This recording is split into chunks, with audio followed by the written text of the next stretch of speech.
Graça e paz. Vamos ficar de pé um pouquinho?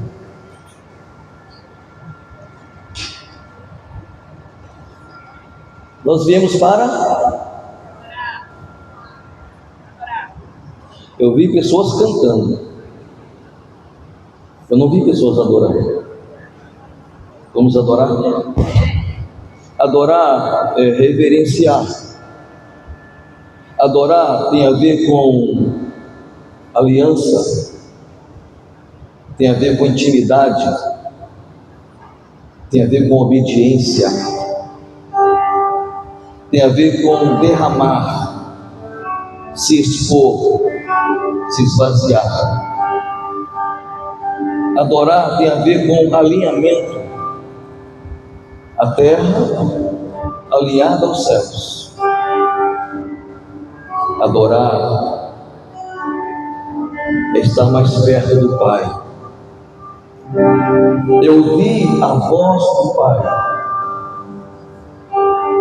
não só falar com o Pai, mas ouvir a voz do Pai, porque Deus ainda fala no coração daqueles que encontram tempo para buscá-lo.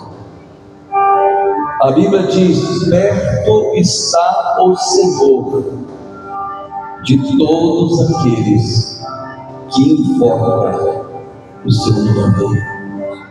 Todo aquele que invocar o nome do Senhor será salvo.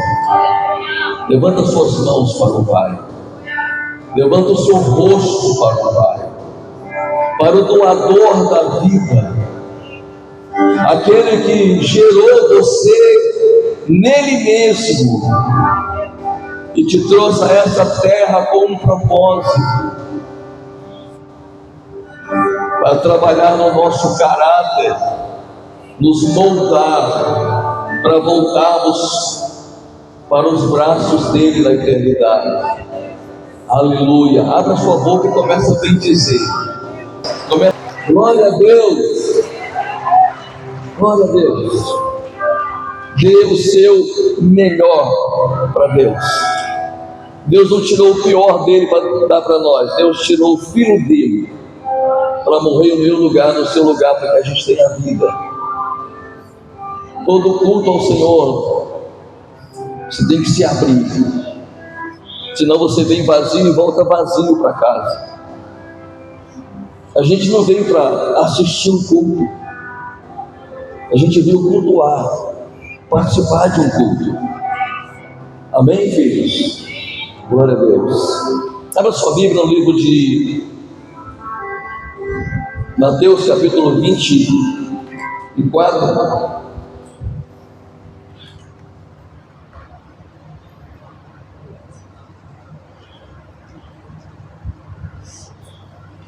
Mateus 24, verso 4.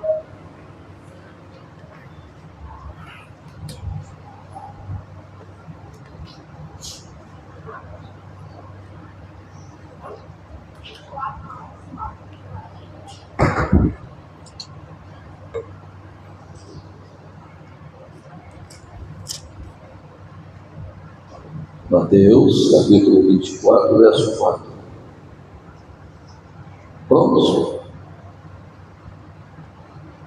E Jesus respondendo disse-lhes: acautelai-vos que ninguém vos engane, porque muitos virão em meu nome dizendo: eu sou o Cristo, e enganarão a muitos. E ouvireis de guerra e de rumores de guerra.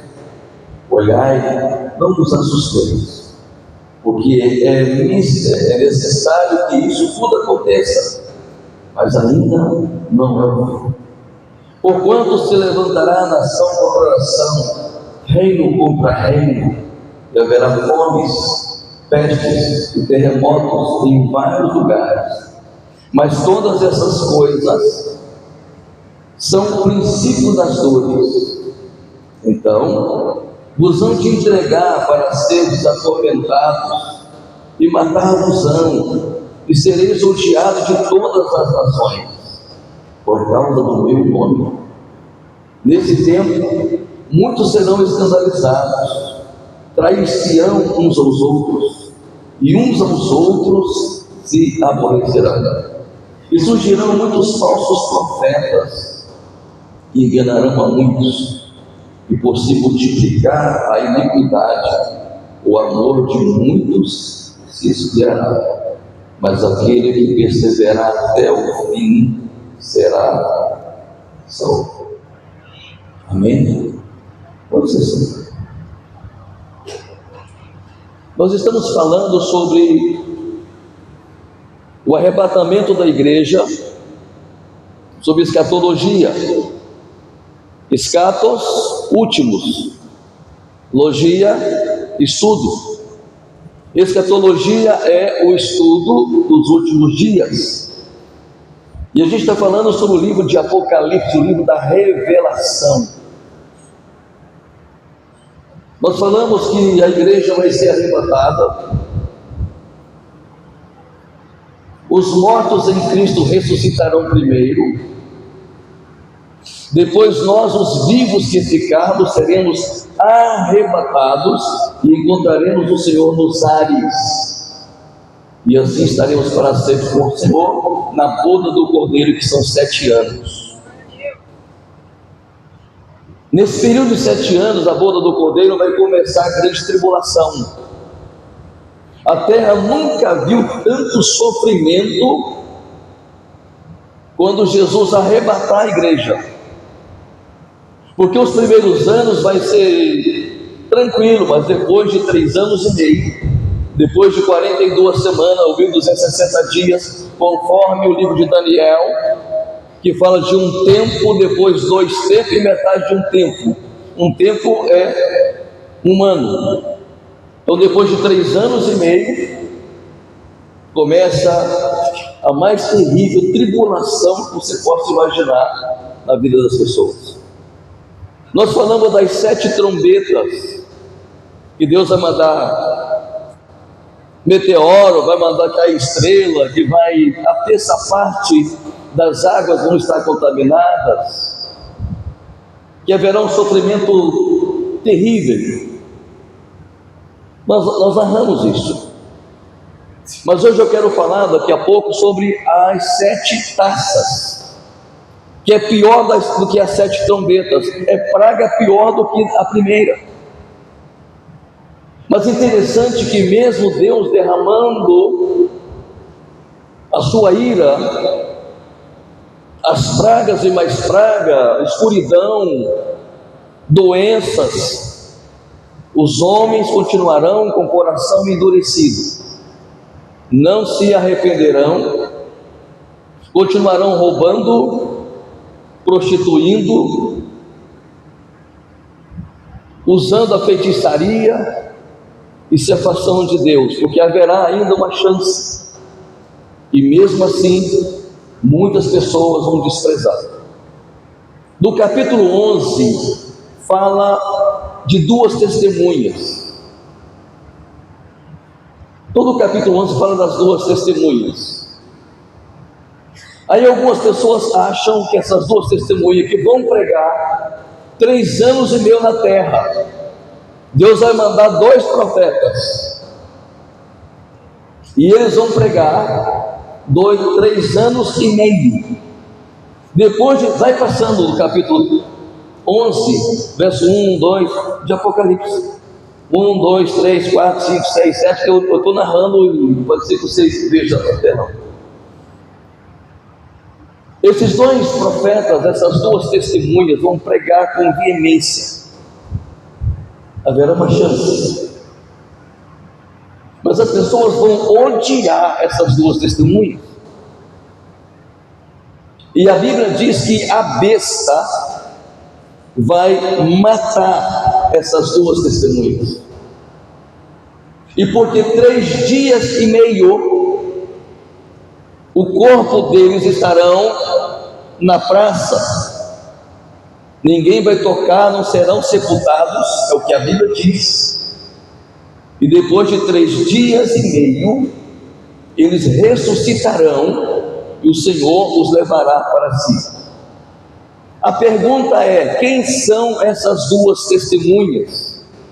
Algumas pessoas dizem que é Moisés e Elias.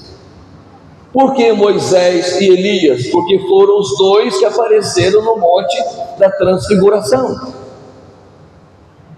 Foi Moisés que no passado, lá no Egito, fez milagres. A água se transforma em sangue, a escuridão é o que vai acontecer no livro de Apocalipse. E Elias que orou e não choveu durante 3 anos e meio. Percebe? 3 anos e meio, 3 anos e meio, 3 anos e meio, tudo uma coisa encaixa na outra.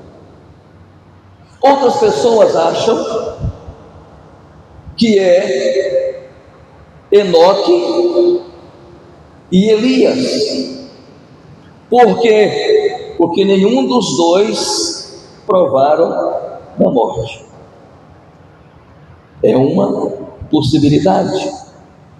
Por isso a gente ensina, e tenho dito que a questão não fecha comigo. Eu não sou o senhor da razão. E toda verdade tem o seu paralelo. Cada teólogo pensa de um jeito. Existe a ciência que estuda a Deus, teologia. Mas acima da teologia existe a revelação. E a gente precisa ter essa revelação para entender o que a Bíblia está dizendo. Amém?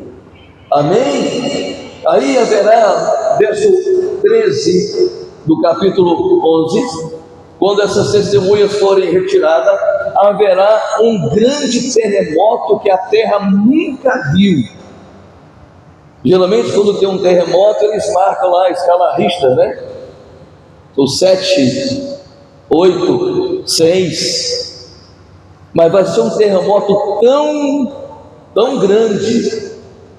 E naquela mesma hora houve um grande terremoto e caiu de cima a 10ª parte da cidade, e do terremoto foram mortos 7.000 homens. Nesse dia, nessa hora em que as testemunhas foram mortas e arrebatadas, haverá um terremoto e 7.000 pessoas vão morrer. Isso aqui é o segundo ai. O primeiro ai são as 7 trombetas que nós falamos no passado. E essas 2 testemunhas aqui é o final do segundo ai. A 7ª trombeta a gente vai falar depois, que é o milênio. Vamos pular para o capítulo 12, porque a gente olha isso, se é que a gente lê isso, né? Se é que nós lemos isso, né? Capítulo 12 de Apocalipse fala da mulher e do dragão. Vamos lá, capítulo 12, verso em diante, muito bem. Até o 6. E viu um grande sinal no céu, uma mulher vestida de sol, tendo a lua debaixo dos seus pés e uma coroa de 12 estrelas. Essas 12 estrelas dizem muita coisa sobre a sua cabeça. Estava grávida e com dores de parto, e gritava com ânsia de dar à luz. E viu-se outro sinal no céu, e eis que era um grande dragão vermelho, que tinha 7 cabeças e 10 chifres, e sobre as suas cabeças 7 diademas, coroas. E a sua cabeça e a sua cauda levou após si a 3ª parte das estrelas do céu, e lançou-as sobre a terra. Essa 3ª parte das estrelas são anjos. E o dragão parou diante da mulher, que havia de dar à luz, para que, dando ela à luz, lhe tragasse o filho. E deu à luz um filho, homem, que há de reger todas as nações, com vara de ferro. E o seu filho foi arrebatado para Deus, para o seu trono. O que isso aqui quer dizer? Que haverá um desfecho na nação de Israel. Esse texto, a mulher grávida é a nação de Israel. Entenda uma coisa: Israel é o termômetro do mundo. Israel é o centro da terra.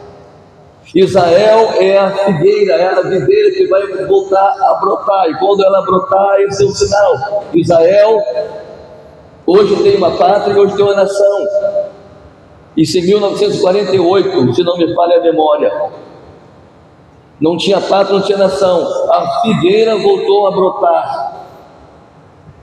E hoje o mundo inteiro faz campanha. Existem ONGs que fazem campanha para que os judeus voltem para Jerusalém para cumprir a promessa de Deus. Esta mulher grávida são os judeus, é a nação de Israel e o seu governo. Estão ouvindo? Você sabia que existem 100 nações aliançadas, alinhadas para pelejar contra Israel? Sabia ou não sabia? Pois é, tem. Israel hoje tem 100 nações interligadas, aliançadas contra Israel. Israel é menor do que Sergipe. Sergipe é o nosso menor estado. Israel é menor do que o Sergipe. Israel sobrevive pela misericórdia e pela graça de Deus. Israel sobrevive porque Israel é profético. Jesus vai voltar para buscar aquele povo lá. Nós somos enxertados, porque Jesus veio para eles. Ele veio buscar o que era seu, mas eles rejeitaram. Agora Jesus é meu, agora Jesus é seu. Mas Jesus não esqueceu deles. Jesus virá por causa deles também. A nação de Israel é um termômetro para o mundo, e o mundo tem que estar atento ao que está acontecendo em Israel. Se você não sabe, já estão construindo um outro templo. Isso é um dos maiores sinais de que ele vem, de que ele está às portas. Amém, igreja? O filho deste grupo especial são os judeus. O restante dos filhos é o povo geral, também são judeus. E o dragão, você sabe que é Satanás, com a sua ferocidade, com a sua fúria, porque ele veio para matar, roubar e destruir. Amém? Olha para Israel. Israel é o sinal de tudo que está acontecendo. Do capítulo 12, verso 7 até o 12, fala da metade da grande tribulação. Satanás será derrubado das regiões celestiais. Por que será derrubado?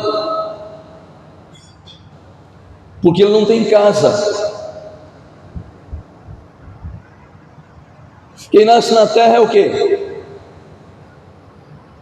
Mas terráqueo, terrestre. Quem nasce na terra é um terrestre, é um terráqueo. Ou terráqueo porque acredita em OVNIs. Nós nascemos na terra. Deus soprou, pegou o pó da terra, soprou no homem lá o fôlego de vida, fôlego, pneuma, no hebraico, no grego, pneuma, tudo pneu, porque tem ar, fôlego, sopro. Deus soprou na narina do homem e o homem reviveu. O homem é formado da terra. Está ouvindo? Para Satanás é um anjo caído. Você sabe onde ele estava? Quando Deus o mandou, você sabe onde ele estava? No Éden. Ele era um querubim ungido, ele era muito ilustre. Mas sabe qual foi a queda de Satanás? Soberba, orgulho, prepotência, arrogância. Ele queria ser igual a Deus. Então Deus o lançou por terra. Tanto que ele não tem casa, que quando Jó foi tentado, ele estava lá. E Deus disse: vê como meu servo Jó é fiel. Ele disse: claro, ele tem tudo. Primeiro Deus pergunta: o que você faz aqui, Satanás? Ele disse: de rodear a terra, de passear pela terra.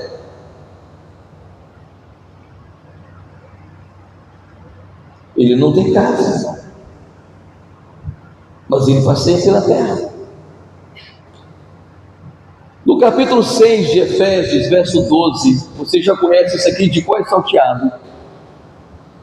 Diz que a nossa luta não é contra carne e sangue, e sim contra os principados, potestades, contra os dominadores desse mundo tenebroso nas regiões celestiais.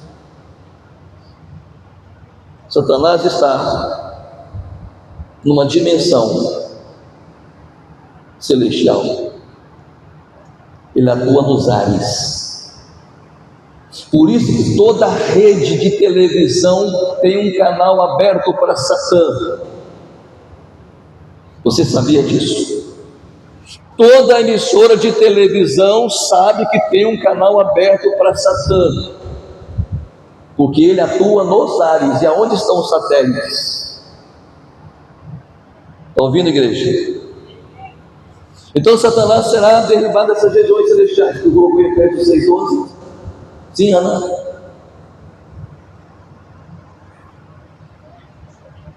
Porque não temos que lutar contra a carne e o sangue, sim contra os principados, contra as potestades, contra os príncipes das trevas desse século, contra as hostes espirituais da maldade nos lugares.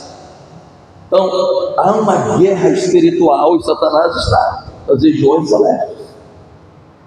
Daniel orou e orou e orou e orou 21 dias e não tem resposta, porque um anjo de Deus foi interceptado por hostes malignas, por outros anjos. Deus enviou um anjo guerreiro, enviou o anjo Miguel, e o anjo chega e fala para Daniel: olha, eu atrasei para trazer a sua resposta, porque eu fui interceptado, mas Deus enviou um anjo.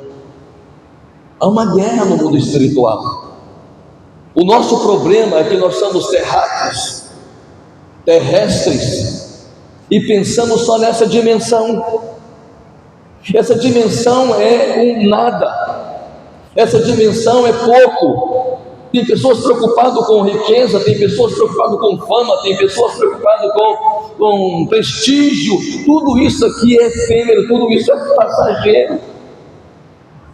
Tudo isso aqui, Satanás quer que eu olhe para a terra, que eu olhe com o meu olhar terreno para a terra.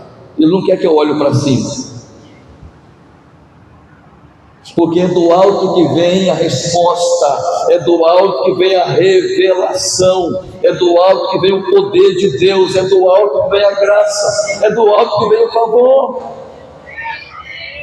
Então eu preciso entrar numa outra dimensão espiritual para eu entender as coisas espirituais, porque as coisas espirituais se discernem espiritualmente, pelo Espírito. Amém. Agora a tribulação vai aumentar depois da morte das duas testemunhas. Capítulo 12, verso 12, no finalzinho, parte B do versículo. Por isso alegrai-vos. Eu queria só a parte B, mas tudo bem, deixa aí. Por isso alegrai-vos, ó céus, e vós que neles habitais. Ai dos que habitam na terra e no mar, porque o diabo desceu a vós e tem grande ira, sabendo que já tem pouco tempo. Quando Satanás enganou a Eva lá no Éden, Deus prometeu que de uma mulher sairia alguém, e Deus disse para ele: você feriu, você será ferido, você vai ferir o calcanhar das pessoas, mas eles vão pisar sobre a sua cabeça. Por isso que, estou fugindo um pouquinho, mas está dentro. Por isso que, desde que o homem foi expulso do Éden, Satanás estava atento. Ele sabia que o filho do homem iria pisar na cabeça dele. Logo de cara ele já colocou um desejo do coração de Caim de matar Abel, ou seja, eu vou matar alguém que pode se levantar contra mim. Matou o Abel. Caim saiu errante, mas Deus gerou, aí Adão gerou outro filho, Sete, e a geração continuou, e a geração se perverteu, e se perverteu, e se perverteu, e Satanás está amando essa festa toda. Ninguém tem a ousadia, a coragem, a capacidade, o poder de pisar na minha cabeça, e foi eliminando os homens, colocando maldade, maldade e maldade, até na época de Noé. Deus então salvou a família de Noé. Presta atenção, porque isso é importante. Deus salvou a família de Noé, e toda a outra geração foi morta. Só salvou Noé e a sua família, seus 3 filhos, suas 3 noras, sua esposa. E mesmo assim, depois de um ano dentro daquela arca, Deus varreu tudo na terra, e Noé desembarca. A primeira coisa que Noé faz: plantar uma vinha, encheu a cara, chapou. E aí o filho mais novo viu despido, viu a nudez do pai, o pai amaldiçoou o neto: maldito seja Canaã. Toda a descendência do neto de Noé estava amaldiçoado até Canaã. Por isso que Deus não falou para Abraão que ele ia para Canaã, ele falou que sai da tua parentela para a terra que eu te mostrarei. Se Deus dissesse: eu vou te levar para Canaã, ele disse: eu não vou, porque lá é lugar amaldiçoado. Amém, queridos? Amém, queridos? Deixa eu pular aqui, senão eu não termino hoje. Vamos começar pelas taças então. Vou pular a encarnação da besta. Satanás vai gerar um filho. Como chama o filho de Satanás? Anticristo. O ser humano tem uma tricotomia humana, sim ou não? Sim ou não? Espírito, alma e corpo.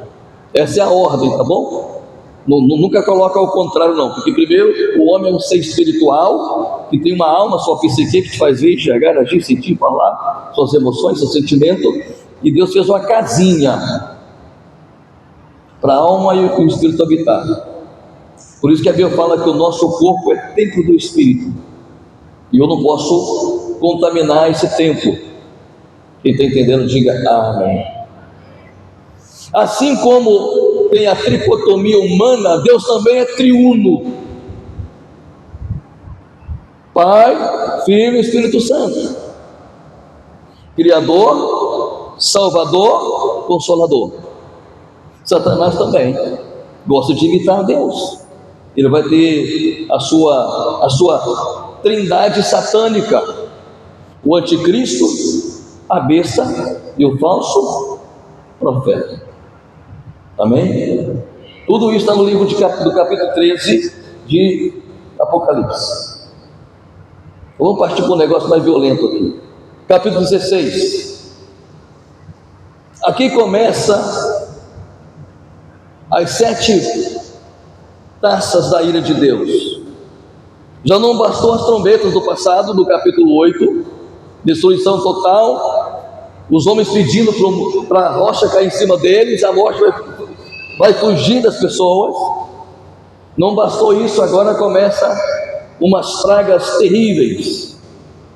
Capítulo 16, verso 1, vem a primeira taça da ira de Deus. A primeira taça é chagas malignas. Verso 2.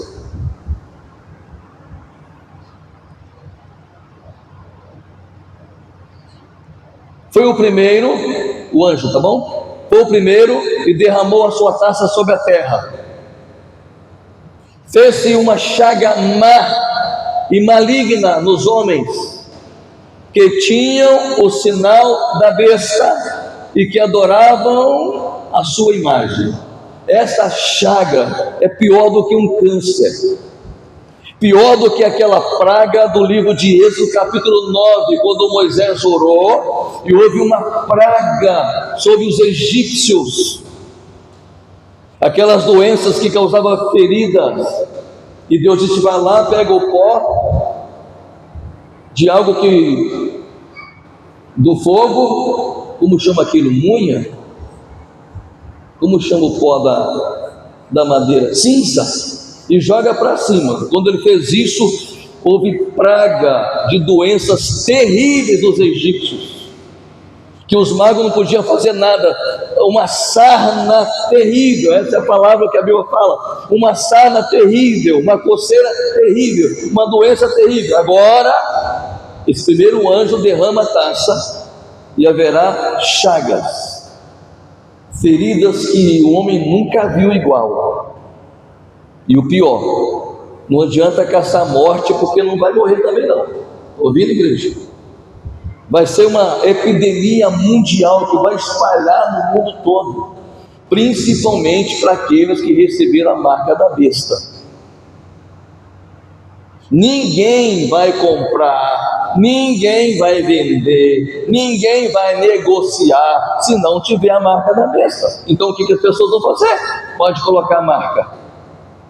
Só que essas taças, essas pragas, é para as pessoas que aceitaram a marca da besta. Você acha que vai ter muito crente desviado? Claro que vai. Vai ter muito crente que frequentou a igreja por frequentar. E um dia ele vai lembrar, um dia o pastor pregou: eu não quero essa marca.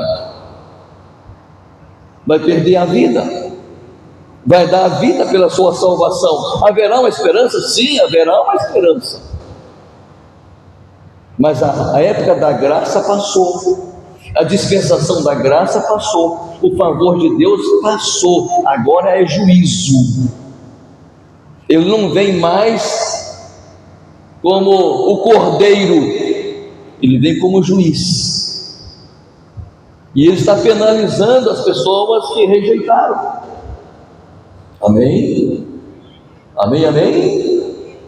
Então, muitas pessoas vão ficar inválidos por causa dessa doença. Milhares de pessoas vão ficar inválidos por causa dessa doença. A segunda taça, águas do mar, verso 3. As águas do mar vão apodrecer totalmente.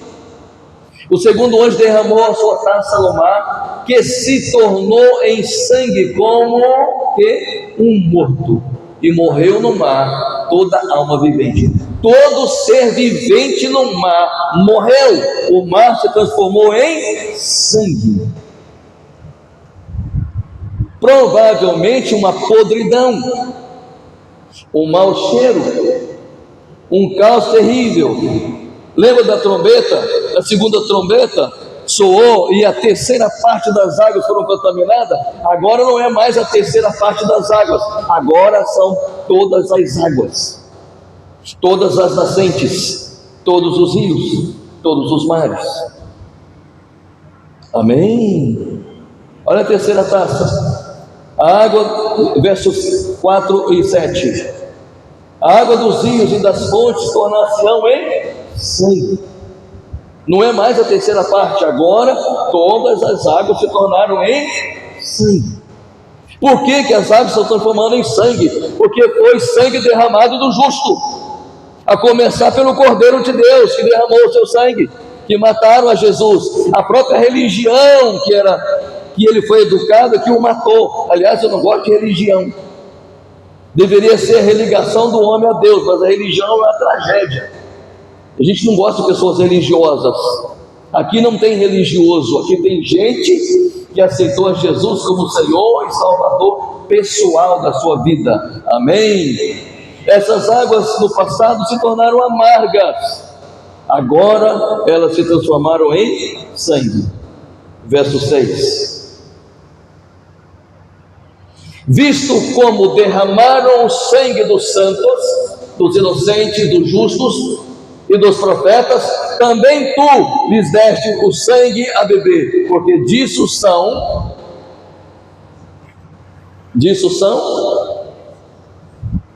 por isso que as águas vão transformar em sangue. Entenda uma coisa: a igreja, a noiva do Cordeiro, não estará aqui. A noiva do Cordeiro não estará aqui. Parece que você quer passar por isso. Dizer e queima tudo, queima tudo. Então as águas vão se tornar algo assim, hediondo, horrível, terrível, horrendo, desprezível, porque é uma praga. Então toda a vida marinha vai ser eliminada. Quem está entendendo, diga amém. A quarta taça.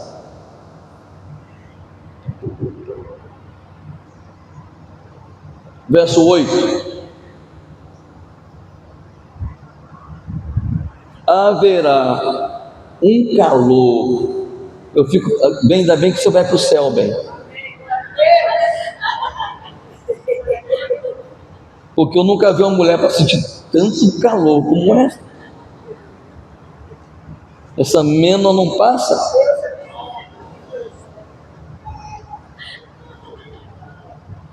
O sol vai ser tão quente que vai queimar as pessoas. Literalmente, as pessoas serão queimadas pelos raios solares.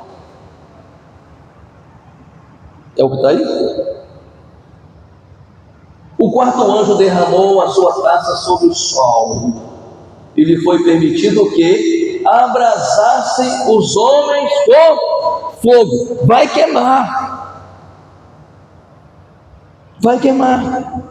Literalmente, as pessoas serão queimadas pelo sol escaldante, abrasador. E aí, pastor, vai morrer? Não, vai sofrer. Então perceba: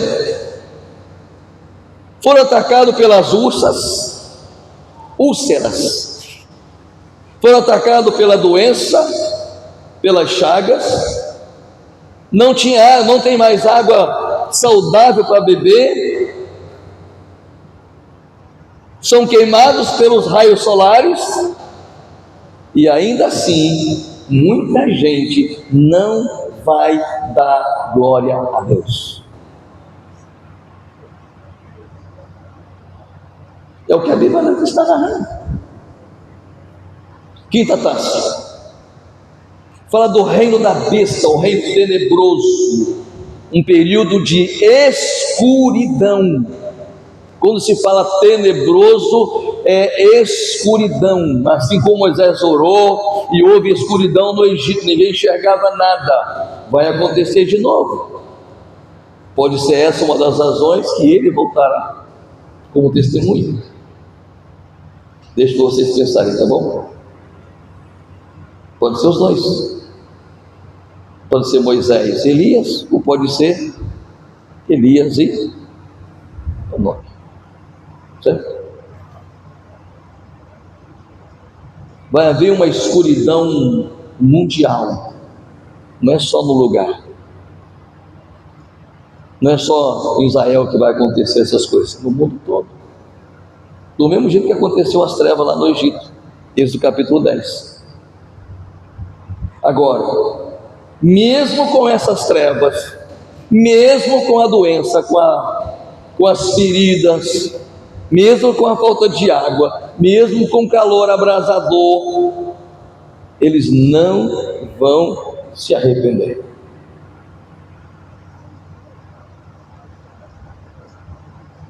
Deus sempre deu uma chance para todo mundo. Hoje a Bíblia diz assim: pela graça sois, Efésios 2,8, pela graça sois salvos mediante a fé. Isso não vem de vós, é dom de Deus. O que é dom? Presente de Deus. Não por obras, não por caridade, para que ninguém se vanglorie, mas pela fé em Cristo. É pela graça. Vivemos da dispensação da graça, pela misericórdia, pelo amor. Essa graça um dia vai ser recolhida. Sexta taça. Capítulo 16, verso 12 a 16. o rio Eufrates vai secar, e a besta enviará os seus emissários, os seus mensageiros, e esses mensageiros vão recolher, vão ajuntar todos os reinos da terra para aquela região aonde vai se travar a batalha final chamada Armagedon. Eu estive nessa região, no Vale do Megido, e nesse lugar já se travou mais de 32 batalhas. Já foi construído nesse lugar mais de 20 cidades, não tem nada, tudo em ruína, porque o lugar é profético. O rio vai secar. E alguém disse, mas o rio já está secando. A outra diz, não, o rio está secando porque estão fazendo barragem no rio. O rio vai secar. Tanto armamento bélico, anota, tanto armamento bélico, tantas armas, tantos armamentos que vão passar pelo rio, ele vai secar. São milhões e milhões e milhões de armamentos e de soldados que vão passar naquela área. É a batalha final, é o Armagedon. E é justamente nesse período da guerra do Armagedon, que depois a gente vai falar, é que Jesus volta. Mas pastor, ele não já voltou para buscar a igreja? Ele voltou para buscar a igreja, é o arrebatamento da igreja. A segunda vinda de Jesus é outra coisa. Ele só volta depois de tudo isso aqui acontecer. Amém, filhos?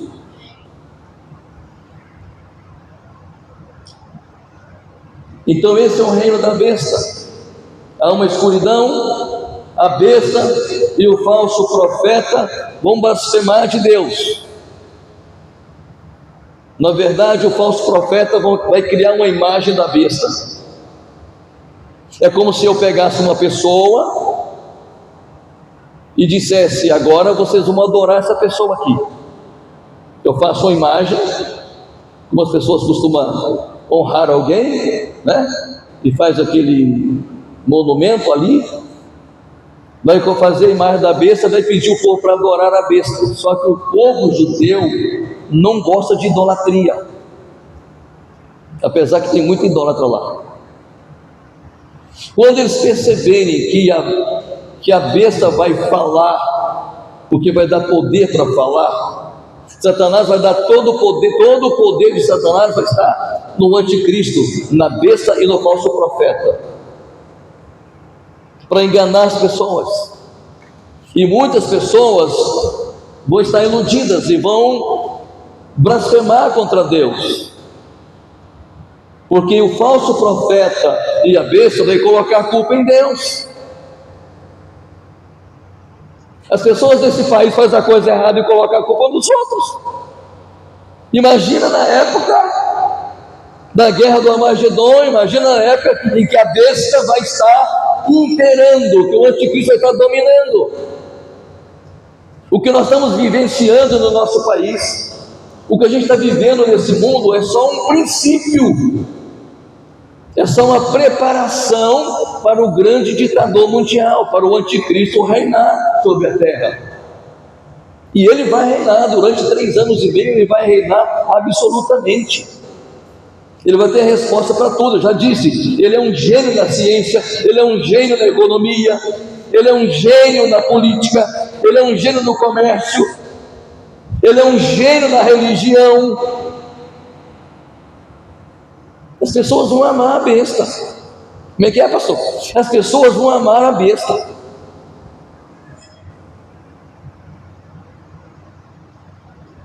Se a gente não tiver um conhecimento da palavra de Deus, a gente vai ser enganado. Jesus disse, por se multiplicar, nesse tempo agora, por se multiplicar a iniquidade, o amor de muitos se esfriará. Hoje o amor de muitos já esfriou. Hoje as pessoas não passam de meros frequentadores da igreja, mas não tem vida no altar, não tem vida com Deus, não tem vida com intimidade com Deus. A gente não está brincando de ser crente, E eu muito menos estou brincando de ser pastor. Eu não tenho tempo para isso. Não é porque eu tenho 45 anos de ministério, nem 67 anos de idade. Não é por isso. A gente não tem tempo para brincar. As coisas de Deus é sério, irmão. Amém? Mas o Senhor nos adverte. Dá uma olhadinha no capítulo 16, verso 15. Adverte aqueles que estiverem passando pela grande tribulação. Eis que venho como ladrão, bem-aventurado aquele que vigia e guarda as suas roupas, para que não ande nu e não se vejam as suas vergonhas.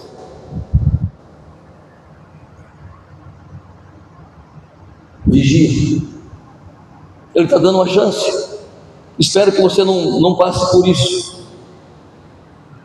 Mas se porventura você não subir, lembra disso. Mantenha suas vestes lavadas no sangue do Cordeiro.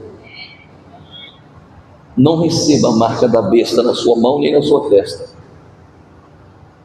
porque a praga é para essas pessoas que receberam o sinal da besta. Estou terminando, tá bom? A 7ª taça, capítulo 16, do verso 17 até o 21. Haverá uma catástrofe geológica. Sei se é bem isso.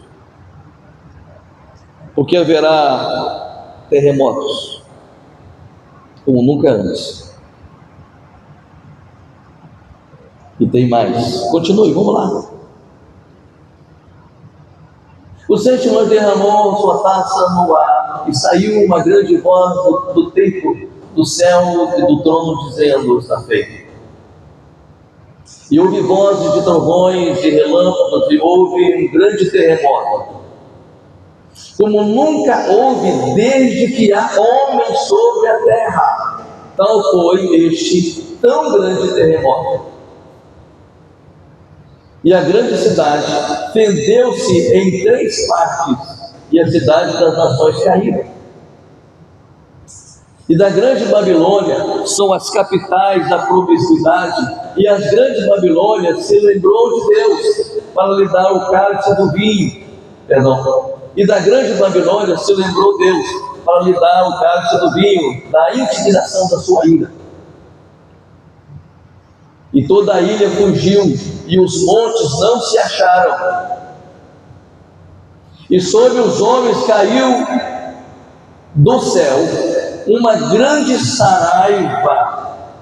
Seria saraivada, né? Uma grande saraiva de pedras, aproximadamente do peso de 1 talento. Dou uma caixa de bombom para quem falar para mim o que é 1 talento.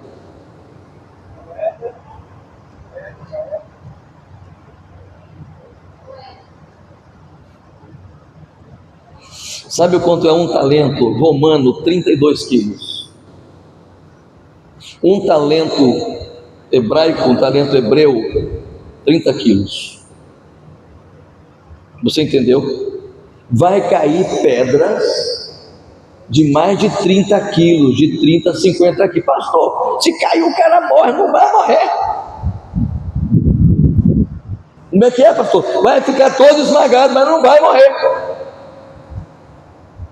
Tem que passar. A pessoa vai buscar a morte vai fugir deles. Nós vemos quando as 7 trombetas soaram, os reis esconderam na caverna e disseram: cai sobre nós, cai sobre nós. Não adianta. Amém. Amém, amém, amém, amém, amém. Depois disso, Jesus volta com a igreja. Dá um glória a Deus aí, vai. Na marra, né? Dá um glória a Deus aí, assim, espontaneamente. Então, após esses terríveis juízos, ele vem. E ele vem saltando pelos montes.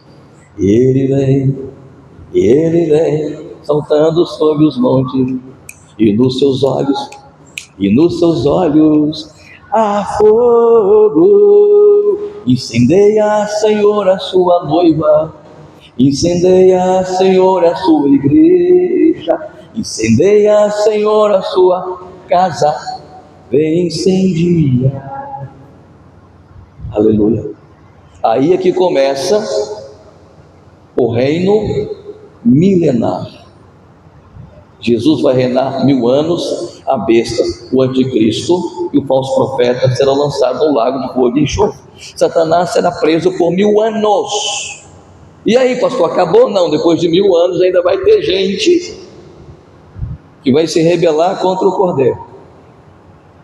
E aí Deus extermina de uma maneira final com Satanás, que o lançará no lago de fogo e enxofre.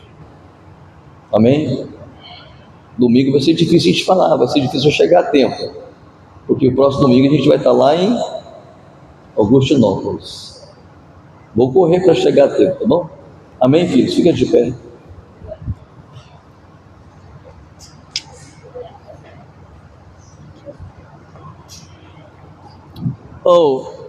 Vamos tocar? As minhas lamparinas estão acesas.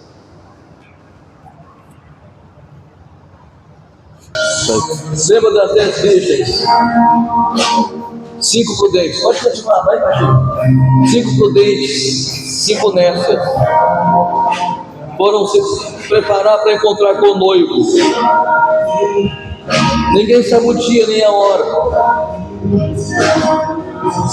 As imprudentes, as insensatas, não levaram azeite de sobra. E numa certa hora da noite, ouve-se um grito: eis o noivo! E todos levantaram, mas as prudentes tinham azeite na lâmpada. As imprudentes disseram: me dê um pouquinho, me dê um pouquinho, me dê um pouquinho. Não, não posso. Se eu der para você, vai faltar. Vai comprar. E quando as imprudentes foram comprar, a porta se fechou. Tarde demais. Deixa Deus colocar azeite na sua lâmpada. O azeite é o Espírito Santo. Deixa Deus encher a sua vida com a presença do Espírito Santo.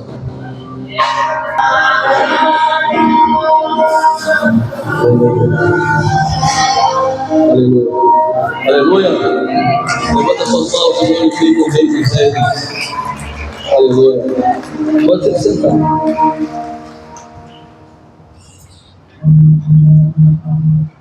Você quer passar por isso? É uma pergunta: você quer passar por isso? Só existe uma maneira da gente não passar por isso: é abrindo o nosso coração e deixando Jesus entrar. Ele é a nossa salvação. Quando nós abrimos a porta da nossa interioridade, Ele entra. Não na marra. Tem que haver uma liberalidade, uma espontaneidade. Eu quero. Mais do que preciso. Eu quero. Entra, Jesus, e faz em mim morada permanente. Amém? O Espírito Santo vem e entra na nossa vida como um hino. Um dia os anjos vão soar as trombetas nas nuvens, e aqueles que têm o selo do Espírito Santo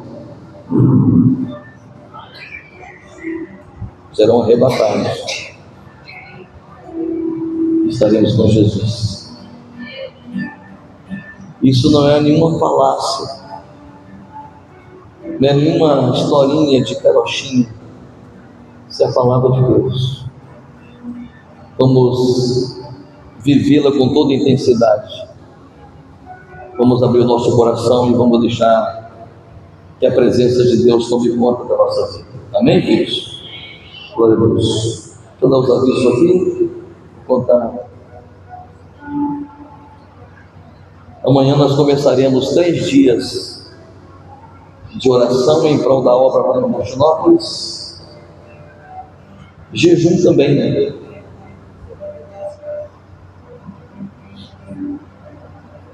Às 18 horas estaremos aqui na igreja, durante 3 dias. Quarta-feira tem culto que acontece também ao culto oficial. Na sexta-feira tem reunião das mulheres. E sábado tem reunião do RUC, Radical da Última Geração. Domingo tem EBD. Domingo é folga. Todo último domingo do mês tem folga da Escola Bíblica Dominical. Amém? E nós precisamos de alguém para nos ajudar a fazer uma panfletagem. Só tem 1.500 cartões. Antes de quinta-feira.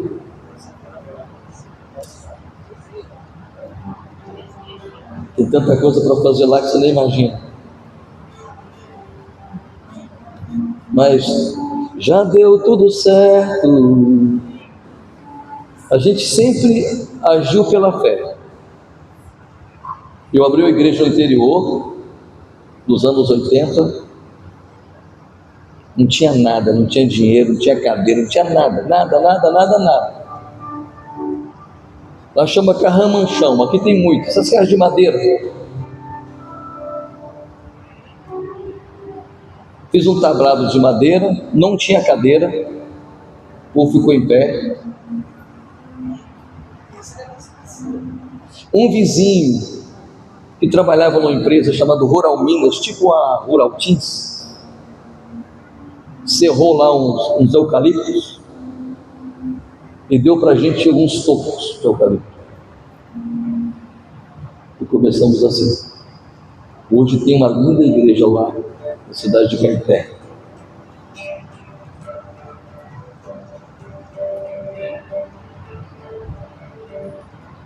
O Jordão só vai ser aberto se a gente der um passo de fé. A gente tem que molhar os pés pela fé. Se não molhar os pés, o Jordão não vai abrir. Tudo que a gente pôde fazer para dar uma reformada lá, nós fizemos. Agora, a gente precisa se empenhar para divulgar, usar toda a mídia possível, né? Estou contando com algumas pessoas aqui, toda a mídia possível. Nós já fizemos no Bico 24 horas, ok? Já anunciamos lá, você sabe que tudo é pago, né?